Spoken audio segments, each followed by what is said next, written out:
So I've said more than once already that Sufism is a tradition that harnesses the power of love to transform consciousness. Now the question is, how does it do that? So there's a classic mystical treatise on love called the Sovana. It's a Persian treatise from the 13th century by an early Sufi master named Ahmed Ghazali. And Ahmed Ghazali is the founder of what we call the school of love, the mazhab-i eshq in Sufism. And he wrote a short work, the Sovana, 77 chapters, but short.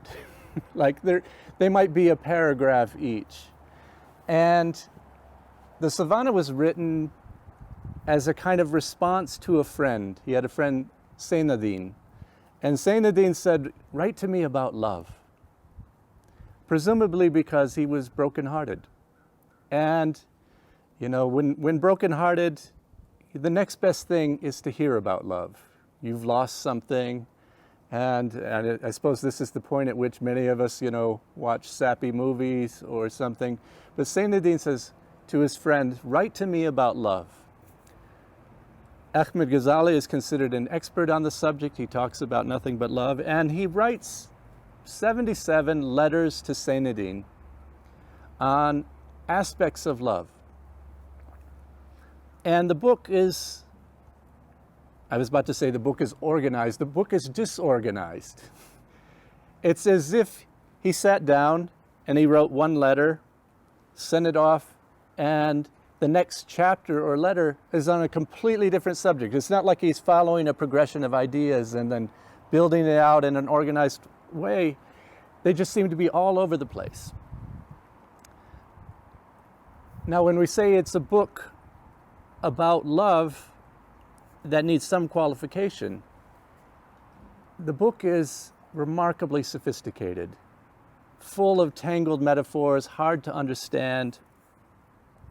And it's not just about just love, mystical love. It's about mystical love. And there's a big question, what does that mean? And is it love of God, love of human beings? Ahmed Ghazali makes no distinction. But it's very clear that we're reading about a kind of metaphysics of love. In the 4th chapter of this book, which is one of the longest chapters in it, it goes on for a few pages, it's not just a paragraph,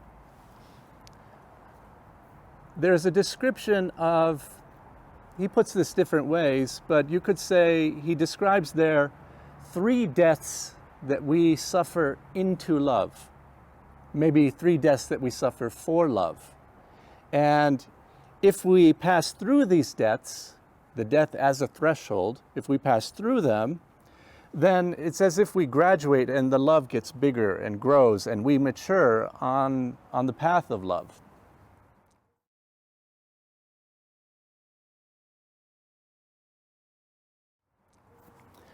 So the first death that he describes is the death of the world. The death of the world. So what do we mean by the death of the world? When I was very young, I was 17. I got engaged when I was 17. And I was kind of a kid from the other side of the tracks. You know, Mexican-American family, poor. And I met a young woman who was kind of from an upper middle class good family, you know, whatever that meant. and you know, I was kind of blithely unaware of the problems, but it became clear fairly quickly that when I got engaged to this young woman, this was kind of stunning at the time. You could kind of feel like whispers. You know, my mom's really brown, jet black hair, and it was kind of a thing in the background that people were noticing this, and something I hardly ever thought about. And my wife was invited by an aunt of hers to come stay with her, in another city and spend a week, and we'll go shopping and everything. And it sounded great, and my fiance rather. And she went, and when she came back, she looked so kind of bothered. And it turned out that the aunt had spent the week trying to convince her not to marry me. That's what it was about. And I was so proud, that my fiance, she held her ground. And it wasn't just rebellion. She was a person of good character and believed in me, and it meant a lot to me. But it's just a basic sort of illustration of there are worldly pressures that love faces. And for many people, it's much more serious. If it were the 1950s or the 1960s and you fell in love with somebody of another race, or God forbid, the same sex, the social sanctions could be very high. I mean, ridiculously high. Like, you're not getting that job. You can't live in this neighborhood. And this is what we mean when we talk about the world. The world has certain expectations, and society has sanctions that it can impose on a couple. And, when we say, you don't choose who you fall in love with, that may be true. But you do have to choose whether you're going to stay in relationship with them when you're facing such social sanctions. And so this is a big deal. Thinking about this later, I realized, my parents were an interracial couple in the 1960s. And realizing that as an adult, I realized there was some credit I had never offered to my Anglo father, that he was due some credit of character that I had never really thought about. Because, when they got married, his mother wore black to the wedding and a black veil because her son was marrying a Mexican woman. It's like the death in the family, And so these are very real things for people. There's a kind of classic story about the death of the world that contextualizes it correctly. And it's a story from the Arthurian tradition that I love to tell. It's kind of it's in some ways, for the Western world, it's kind of the founding story of the idea or ideal of romantic love. And it's the story of Tristan and Isolde. And very specifically, a telling or a version of that narrative from a German poet named Gottfried von Strasbourg. And von Strasbourg's Tristan, if you look at it closely, and scholars now look at it as kind of a founding moment for a philosophy of love in the West, and what it means and what a profound act it is to be in love. So the story of Tristan goes something like this. Tristan is a knight, we usually think in terms of Arthurian stories, Lancelot and King Arthur, but there are a number of surrounding stories. And Tristan is a knight something like Lancelot, the kind that, in a modern trope, he's the guy that's the quarterback who can also sing, does everything right, happens to be stunningly handsome. He's got it all. He's that guy. And somehow remarkably not that arrogant. And so Tristan is a knight, a fantastically gifted, physically gifted knight, wins in all the combats, been to war, and is of good virtue in his ways as a knight. He's a remarkable singer and poet. And so he's the favorite of his uncle, the King the King of Cornwall, Mark. And King Mark is single late in life and has no heir, no wife and child. And he decides to make his nephew Tristan his heir. They love one another, and it's naturally, I'm not that interested in marriage. And so I'll make Tristan my heir. Well, of course, there are jealousies. And court intrigues are the worst. And so it's not long before the ministers of the king are going to him, and it's like, Tristan did this, Tristan did that, and and it goes on, and this kind of like backbitey stuff. And it becomes it's wearying for the king to continually be hearing these court jealousies. And finally, Tristan goes to his uncle and says, I don't need to be your heir. I love you, your family. I live to be a knight. I don't want to be king. I don't care about that. And this just gossip all the time. Enough. He says, I've got an idea. Let's get you married. I've heard that the daughter of the King of Ireland is a beautiful young woman, smart. I think she'll make a good queen. I'll go broker the deal, and we'll be done with this whole court intrigue thing. As if, but like that's ever done. So Tristan boards a ship off to Ireland, it's across the channel.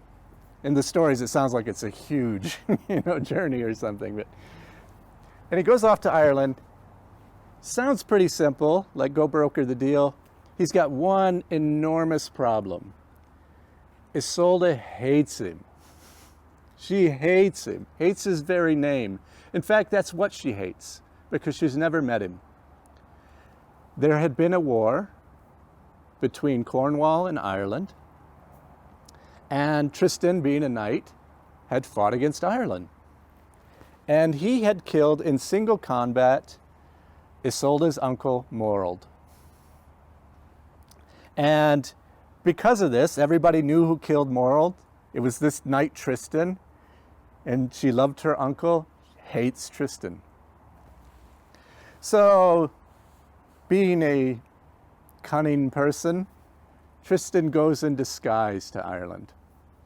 He goes as a minstrel, as a singer and poet, and carrying around a harp, dresses the part, still fantastically handsome, gets in everywhere, people welcome him, golden boy. And he calls himself Tantris. And it's not long before he's invited into the court. There's this wonderful young man, he'll sing for the king, and now this king is listening to him because he's smart, has clever things to say, has good advice. Everybody likes him. And pretty soon he's got the king's ear. And when he has the king's ear, he says, this thing between you and Cornwall, how long is it going to go on? I'm from Cornwall. I can tell you, whatever's happened politically, King Mark is a decent man. I can tell you, he's a decent man. And you're a decent man. You have a daughter. He's unmarried. Make peace. Your grandchildren will be king. Your grandchild will be king of both Ireland and Cornwall. It's a win-win. And this is what a political alliance was in those days. You married your children to each other, and then their children inherit both. And so, seems reasonable to the King of Ireland. And so, all good. In the meantime, Tristan has gotten on very well with Isolde.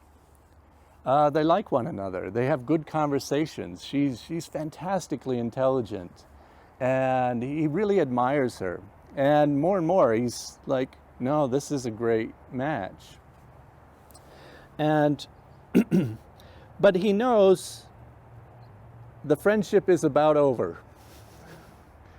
because, he brokers the deal, he gets the contract signed, and now he's got to put her on a ship and escort her back to Cornwall. And he's going to have to tell the truth here soon. Isolde's mother, also called Isolde, I think they sometimes call her Isolde the White. Isolde's mother is a witch, but like a Harry Potter witch, there's no negative connotation. She's a witch and, a wise woman. And she's facing the loss of her daughter now. And more than that, she wants her daughter to, grow up and go on to a good life. But she knows that very much like herself, her daughter is being married in a political alliance. And there's just no guarantee of happiness in such an alliance. In fact, reasonable to assume it could be an unhappy life. You're basically property being passed around. And knowing that in her own case, it basically worked out okay, but there's also a sense in which maybe it didn't work out that great for her because she's worried about her daughter. Being a witch, she decides that she is going to brew a love potion. Now notice that word, potion. Medieval French, this is not different from the word poison. Potion and poison are related words. And so you could also see it as she brewed a love poison. Often feels that way. And so she brews a love potion and puts it in a very special bottle and gives special instructions to Isolde's maidservant, Brangane.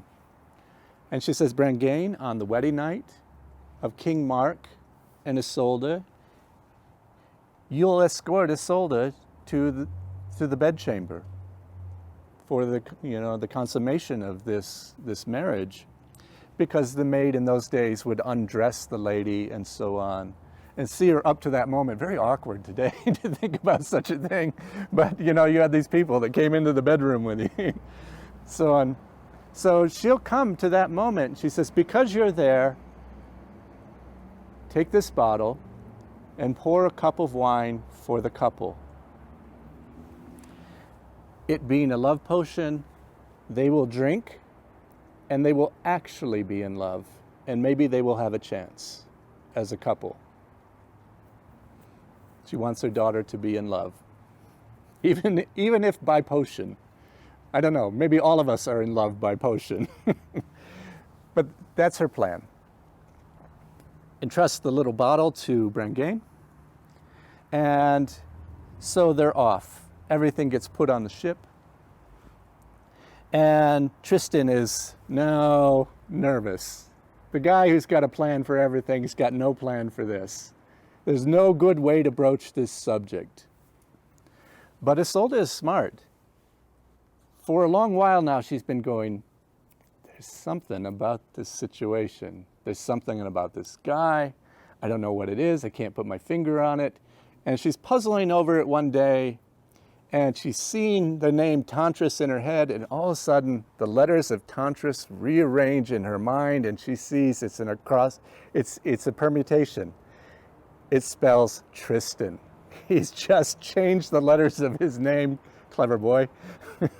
And she sees it in her mind, she's Tristan. And the hate rises. And the sense of betrayal and being tricked, by this murderer. And she is livid. And she gives it to him.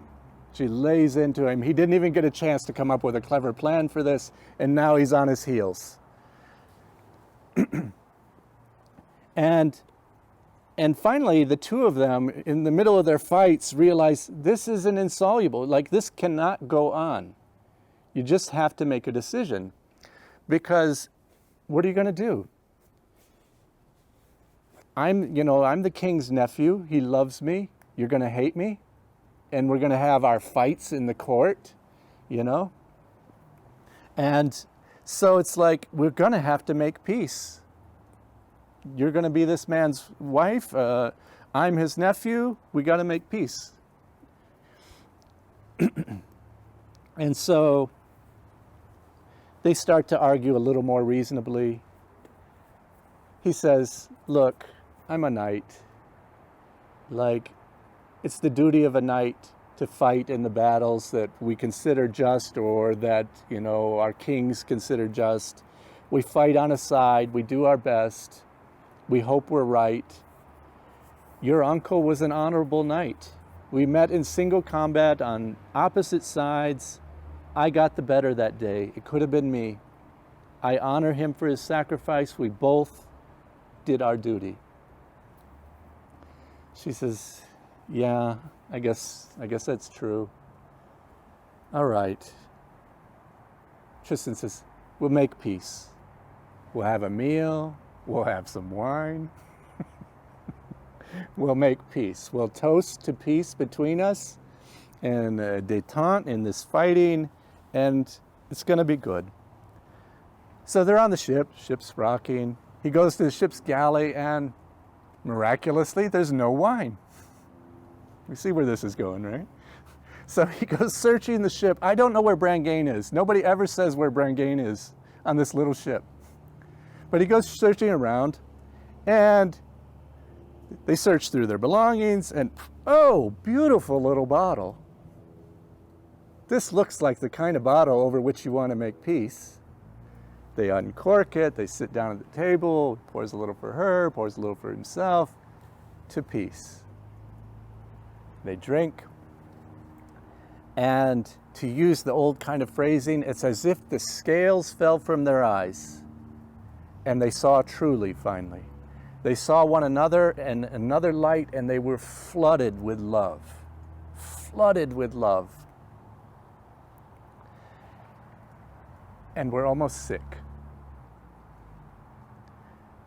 In fact, immediately feeling all this love, their immediate impulse is to run to opposite ends of the ship.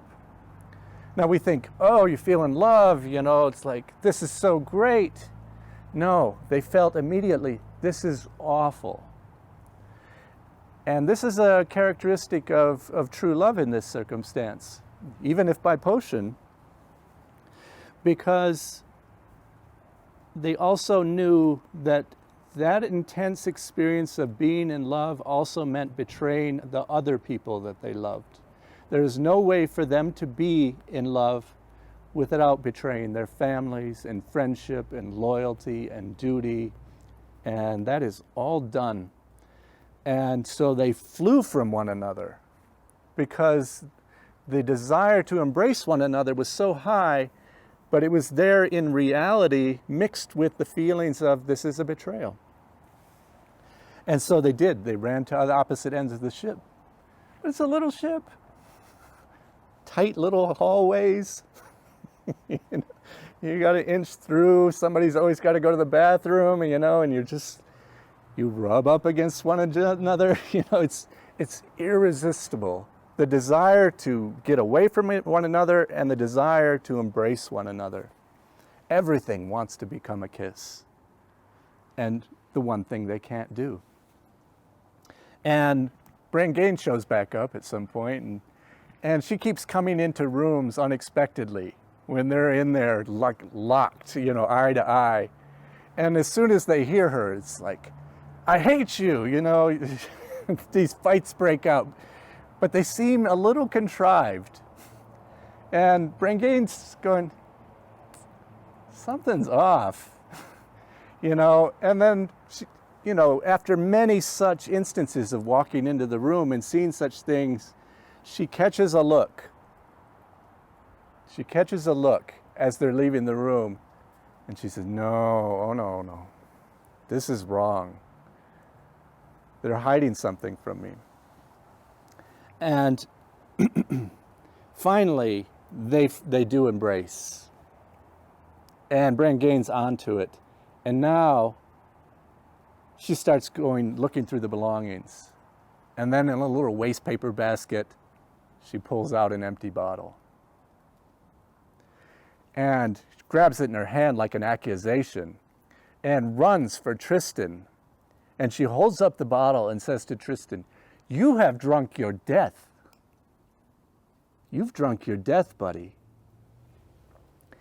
And he, looking at her, says, and I don't know that he knows what she means exactly, but he looks at her and he knows that they're found out at least.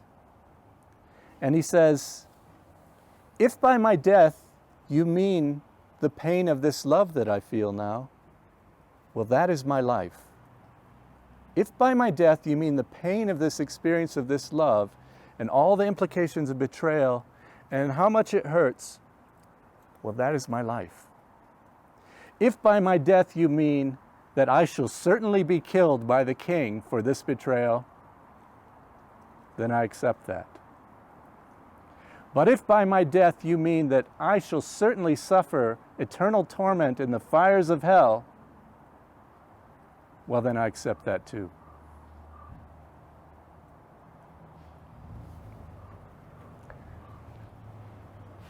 This is what we mean by the death of the world.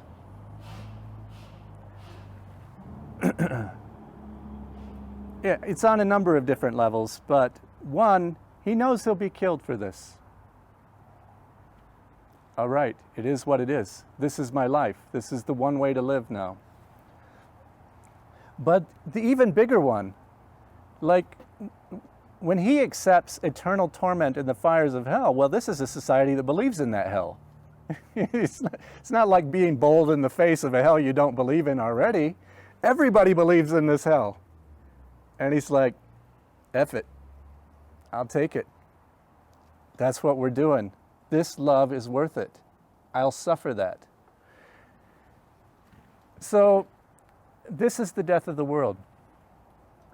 You know, what's interesting is that this is Ahmed Ghazali's only his first death that he suggests it will suffer. But again, it's the death to external circumstances, societal expectations, worldly expectations. And this is why this story is important, because in the medieval period, especially in what was called Christendom, you know, in the Christian world, the ideal of romantic love was an ideal of illicit love. Illicit love. Now, I want to make a distinction. When I say illicit love, I do not mean illicit sex. Illicit sex happens. It doesn't have anything to do with love. Illicit love is, in some ways, loving who you can't. You're not allowed to love. And that was considered true love in this period, because marriage was mostly a social contract. It was something designed for the stability of society. And so illicit love was considered true love then, because there's no payoff. You don't get to have them. It's not fun for you. The social sanctions are so high that you're going to suffer. And if you still are in love with that person, it's a mark of true love. That wouldn't necessarily be the same today. There are circumstances today that would parallel that. It's not exactly the same today. Now we have an ideal of like, well, marry who you want. And more we get to do that. We still have problems around that, but that's more or less the ideal now. But then it was not. So there's no payoff for Tristan. So people that suffer the consequences for love pass a threshold. If they don't pass that threshold, it didn't mean they weren't in love. But some people do fold, you know, under the pressures. And those pressures are big. And you don't want to give them too hard a time, but you do kind of know it's a failure in love.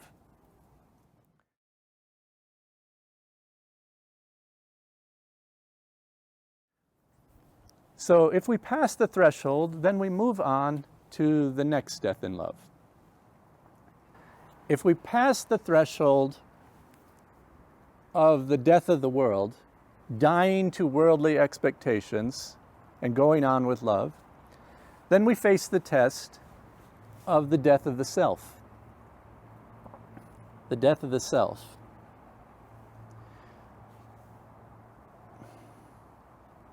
You know, there's a way in which Tristan has not been tested.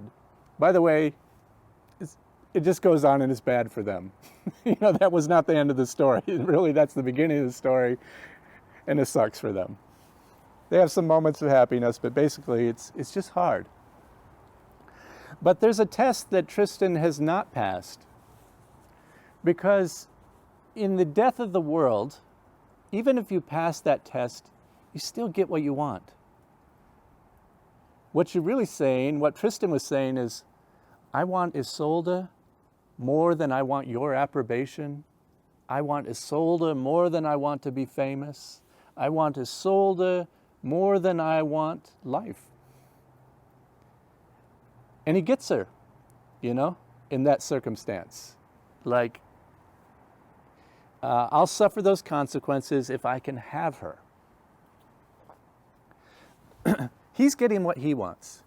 In the death of the self, he's not necessarily getting what he wants. Because the death of the world is still a little bit in the first stage of love, where, you battle the world together, and you strengthen as a couple. But past that threshold, you're in coupledom. And coupledom has a particular kind of characteristic. And one of those characteristics is it asks you to sacrifice all the time.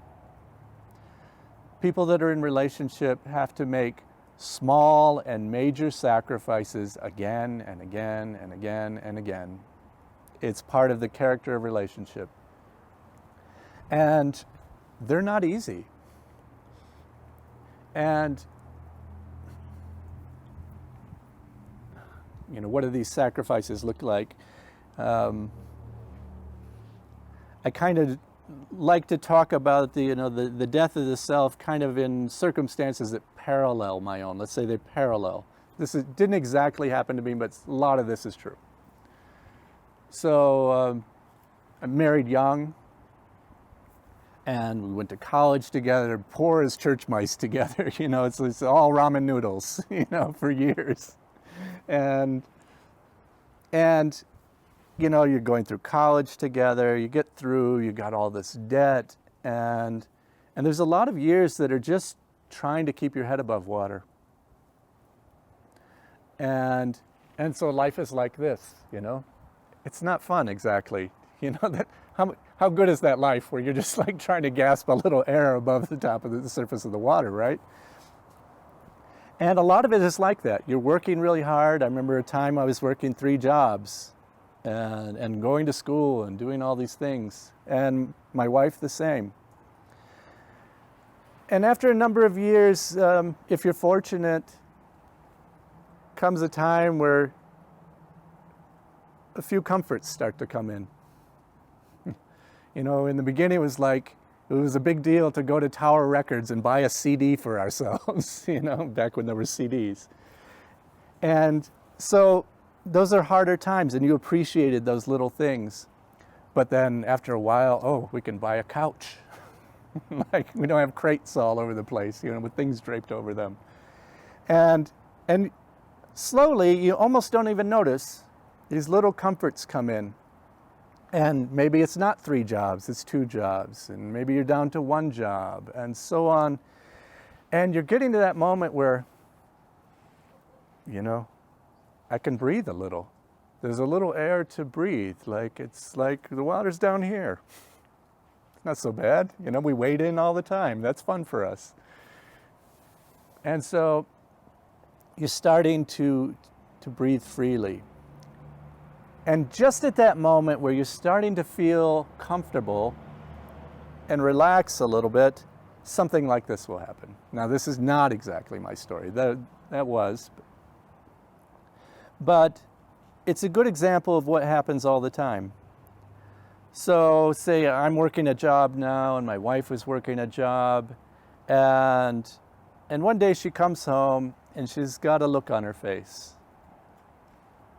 And I get that little tightening in my stomach. And I'm like, what's going on? And you get nothing. Like, it's a lie. You always know it's a lie in relationship. Something. And you hang in there and you're just like, no, come on. what's going on? And finally she turns to me and she's like, I know things are good. Things are pretty good. We're doing all right. And I feel, it's hard to say this, but I hate my job. I hate my job. I haven't been talking about it because things are, good for us. We're like breathing easy. But I hate it, and I want to go back to school. From the moment she tells me we need to talk or what's wrong, from that moment, like my stomach goes. And from the moment she says, I think I want to go back to school, like numbers start running through my head like fast. and I'm totaling up like, oh, she goes back to school, she's not working, I'm still working, now I got to get another job to make up for what she's not working. And all that stuff starts running through your head because it means the end of the comfort. And as the head is spinning, you can make a big mistake. Because the immediate temptation is to start to think of a host of good reasons that this isn't a particularly good time to go back to school. And they may be good reasons, And if they get out of your mouth, this conversation is probably going south. I'll almost say, but if you experience a moment of grace, or if you have enough self-control to take a breath at that moment, there might be a little space in there to realize, this is not about me. And look how hard it was for her to tell me that. She knows that this is going to be hard. And if I allow that space in there, then I might be able to say, honey, what do you need from me in order to be able to do that? And that's a game changer. Then things can go on. And you graduate or you fail, in moments like that. And they come again and again and again, and they never end. And sometimes we don't, sometimes we flunk. Sometimes we flunk that moment. And that's why I call it, sometimes it's a bit of grace. But in the moment where you allow a little space into it and you stop the number tallying and all that, in that space you can connect into the love. And now if I could look at her face and see that she's struggling right now, in that moment, I want anything for her, whatever it takes. And so that's what allows you to then say, what do you need? And what you're really saying is, I want what you want more than I want what I want. I want what you want more than I want what I want. That is the death of the self in relationship. Not the death of the self, you're not stabbing the self. It's not masochistic. It's sacrifice for the sake of the relationship. And it needs it. It's sustenance. Relationships live off of those sacrifices. Not constant one-sided sacrifices. It's not what we're talking about. We're not talking about pathologies in relationship. But the ones where if you were to suss it out, you see, that's my moment. That is the moment for the relationship. And the love grows or it atrophies. Or rather, you might say the relationship grows or it atrophies based on those moments. That's the death of the self. And it comes down to whether you can make that sacrifice. Tristan wanted Isolde, he got Isolde. So it's still just the death of the world. But what happens when Isolde says, Tristan, this is a miserable existence. I love you. But this is just hurting me. This is just hurting me, and it's hurting everybody in our lives. Leave me be. Could he do that? Could he leave her be? What if the best decision for her was to let her go. I don't know if Tristan could do that. But it's a big one. We get tested with that. What this is coming down to is that love is an experience for which, when it's rich, we are willing to sacrifice. That sacrifice represents a sacrifice of the ego. The ego that's sacrificed in the death of the world is like, we want worldly approbation.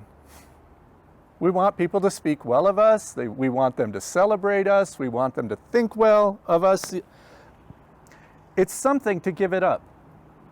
It represents a reduction of the ego, a willingness to say, okay, they don't have to think well of me.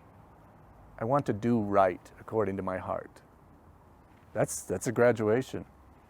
So the ego is reduced in that. So you see how this is now getting spiritual. The observation of the school of love in Sufism is that, oh, for love, we yield ego. We don't necessarily use the mind to do it, we use the heart to do it. Now, in relationship, it's like, oh, my lover is hurting. I want anything for them. I'll do this. I'll put my thing aside. Now, in a good relationship, which is about reciprocity, you're both doing that. And the discernment or intelligence in the relationship is about when the right moments are for each of you to do that, the skillfulness around it. But again, it's enormous to yield that space. And look at how rarely it happens. We flunk this one a lot. And we see pretty much immediate results for flunking it, you know. And you'd think we'd get better at it, but often we don't at all. So it really is a great spiritual possibility for us to be able to do this. But again, that's still not the ultimate in love.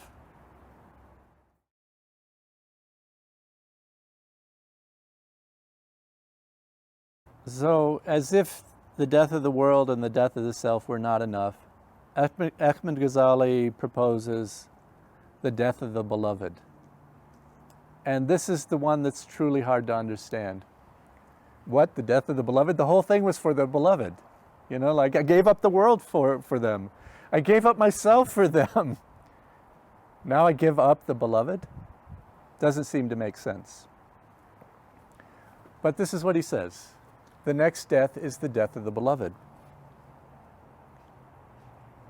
It's meant on a number of different levels.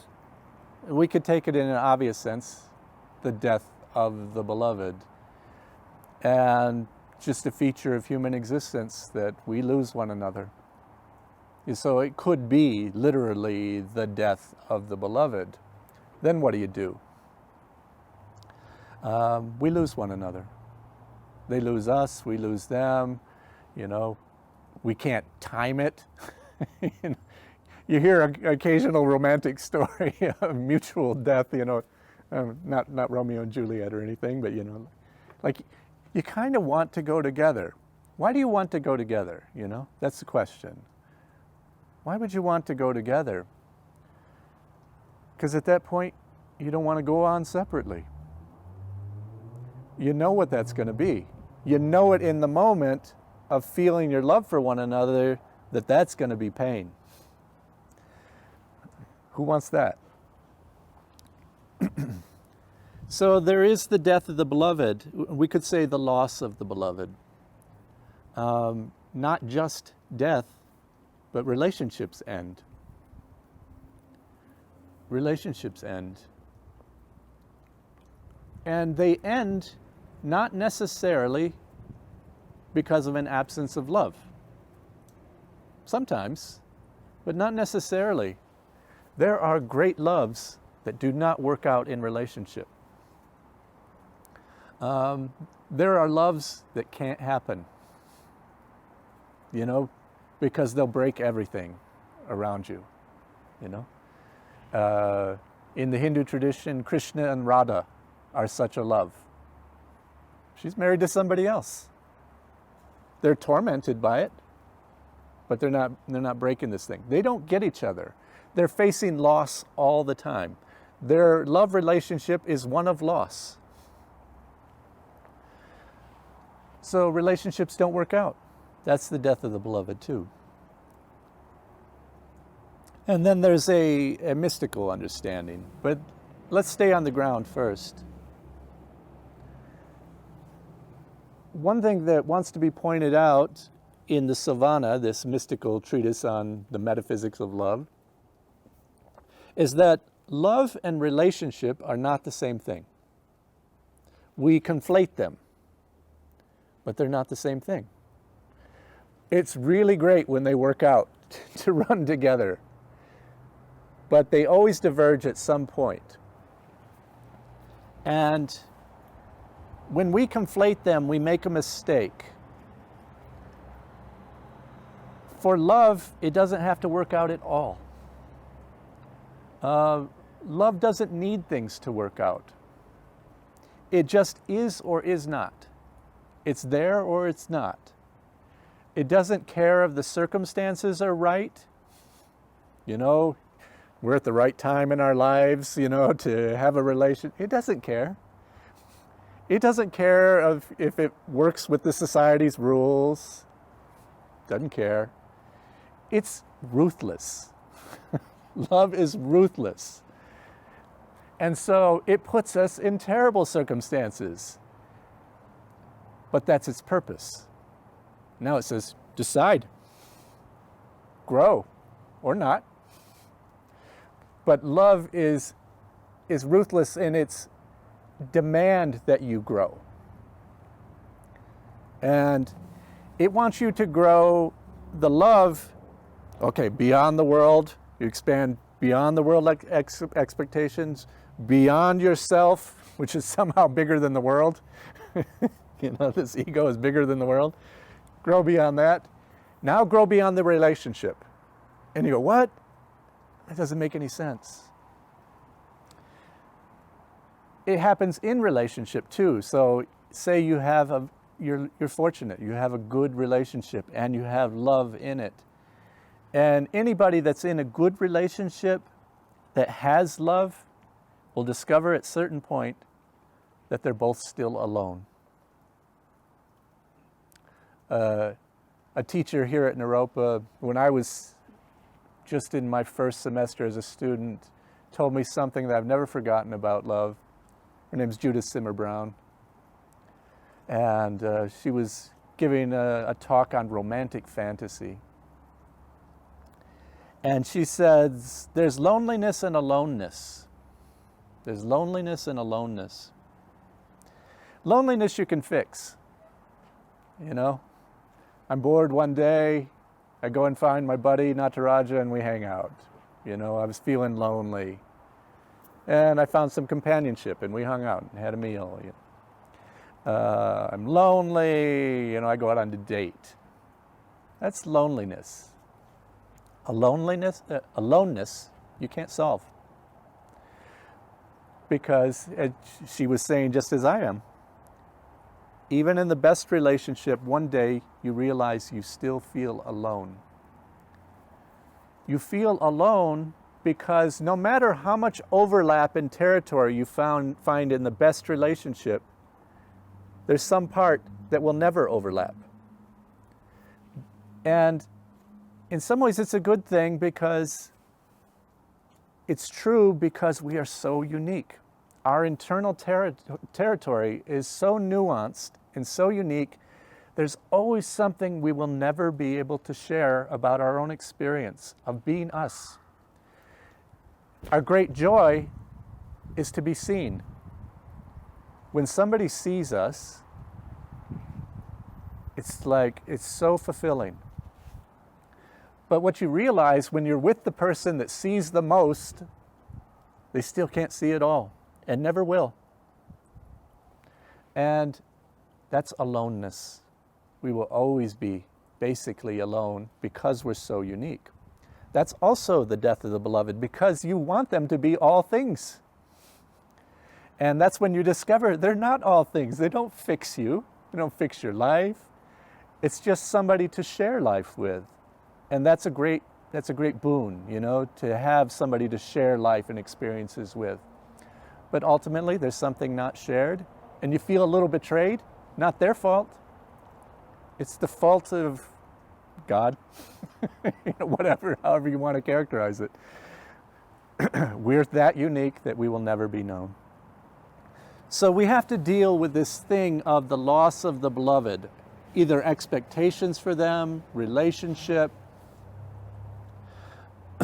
In the metaphysical sense, when you achieve union, now we're talking about God as beloved, and Sufism has, all traditions have, you know, metaphors for the divine or the sacred. And a lot of old languages, you know, God is king, God is parent, you know. Well, there are problems with those metaphors often, like how many good kings have you ever seen, you know, or heard about?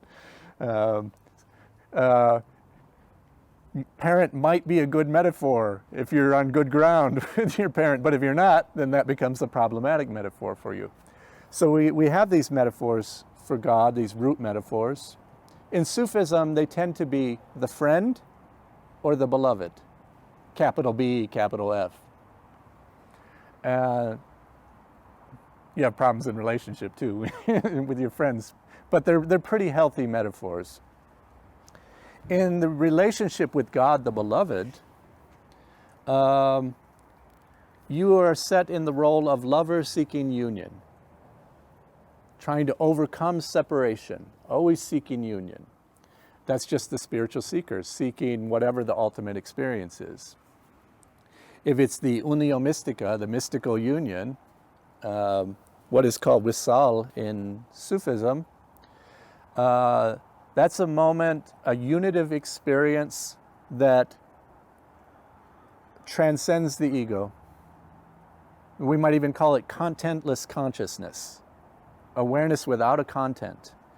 Because the ego has been transcended. I don't have a sense of self, but I do have a sense of being. But there's no I to have a sense of being, there's just beingness. And in that relationship with the divine as beloved, in separation, they're the beloved. They exist. In union, we see the death of the beloved. There's no more beloved anymore. There's only the union, two beings blending into one another. And so that's a death of the beloved too. And so it's a discussion in Sufism, which is better, union or separation? I mean, think about how rich it is to be enamored with somebody that you have not yet achieved union with. You know, the richness of the moments of passing one another in the hallway and a brush against the skin, yet nothing is spoken. It's so rich. So there's a question about, like, which is richer, union or separation? And ultimately, it's an expansion and contraction. In the mystical sense, we have to pass through union and come out wanting more. In human terms, people often get into union and then move on. And so they say, if you do that, then you didn't go into it in the right way, because you should come out wanting more. So there's a flaw in how you approach the whole thing. So if the thing is approached right, you'll come out wanting more. Because it's like, oh, we're back in separation. How can we get close again? But when we get close again, then there's no me and you. So you want that back, you know. So it's a constant tension. Now here's the big thing about the death of love, and I think it's more instructive from the level of human relationships, even than the metaphysics. And how do we graduate the death of the beloved, because the death of the beloved just happens whether we want it or not. It's not like the death of the self where you make a choice for that. What is the choice in the death of the beloved? When relationships end, people die, you realize you're still alone in the relationship. That's not choice. Those are realizations. Those are things that happen to you. So what is the graduating choice in the death of the beloved? And it's basically this. In the loss, we experience pain. And that pain is as intense as the love was. If the love rose to this level, the pain will rise to this level. And if it was good love, then I might say there's good pain, but we don't think it's good. You know, in some ways, it's the price of love. My teacher's widow, she was telling me, she says, it doesn't get better. It doesn't get better. He's been gone 7 years now, and the hurt just is still there. And we were talking, and we were just, that's the price of the better love. Better quality love, higher quality pain. You know, there's no consolation in that, except that, you know, you were happy you had good love. But when we experience that intense love that that intense pain that matched that intense love, we're like, shut it down, please, let's turn this off right away. You know, is there a spigot, you know, that, what can I do to control this pain? I don't want this. And that's like grief from loss of a relationship, grief from loss of a person. And sometimes the relationship will end badly, but there's actually rich love in it. And in those circumstances, what we use is the narrative of what was going wrong to shut down the pain. You know, shut it down, shut it down, shut it down. I hate them.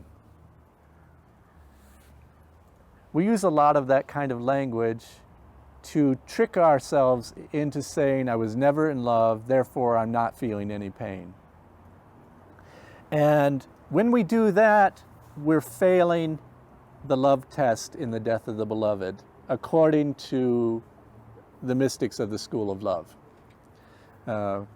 If you're doing that in your life, I'm not putting a trip on you. Ahmed Ghazali is, definitely. Rumi writes, seek pain, seek pain, seek pain. He's not advocating masochism. What he's saying is don't run from pain, don't run from pain, don't run from pain. What they say in the school of love is that pain then becomes our teacher. And the endurance of it is going to instruct us in something that you had no idea about. And the thing you had no idea about was that the love doesn't belong to our partners. They don't get to take it away. You know, they can't walk away with the love. It's not their right. In that sense, the love belongs to us. But the truth is, we belong to love. Love does not belong to us at all. We are encompassed by something, and nobody gets to walk away from it. So, as I was saying, love is ruthless. It only wants to grow. The last thing it can grow beyond is the relationship. When it grows beyond the relationship, you see love was bigger than the relationship. And when you see that it's bigger than the relationship, then you see, like, oh, that can't be taken from me. I exist in it.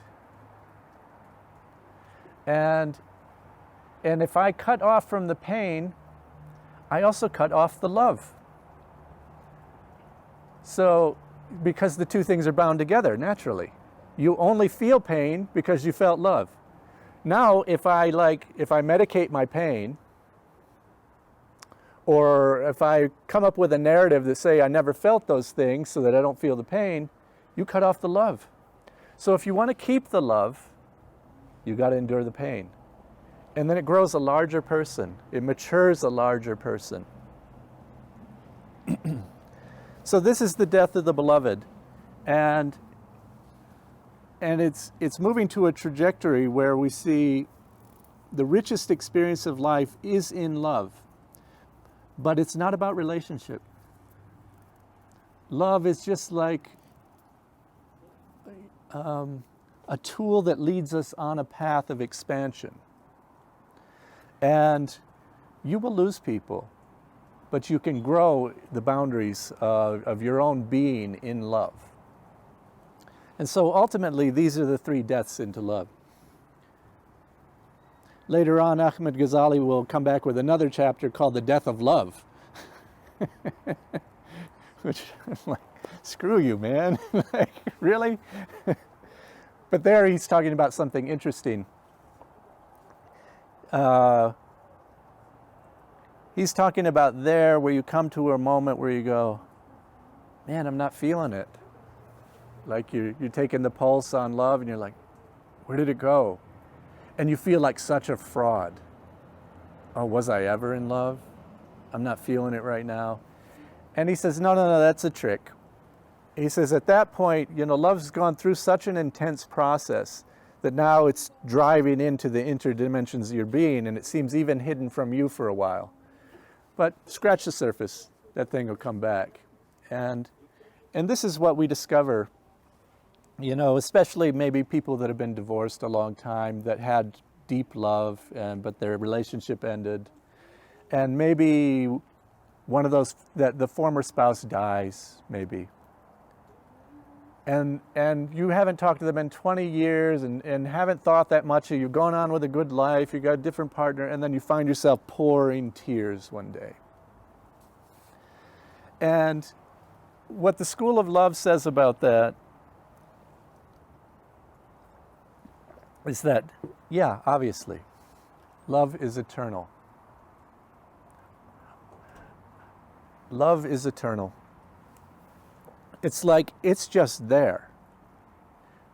Consciousness can put layers over it that help us go on, but the love is actually eternal. If you've experienced love, it's never ending. It's going on. If you experienced love vis-a-vis another person, that thing is open. It's just may have a little dirt over the top. But that thing is an open channel for the rest of your being, your life and being. So you see, what we're coming to is an ultimate equivalence of love and God in the Sufi tradition.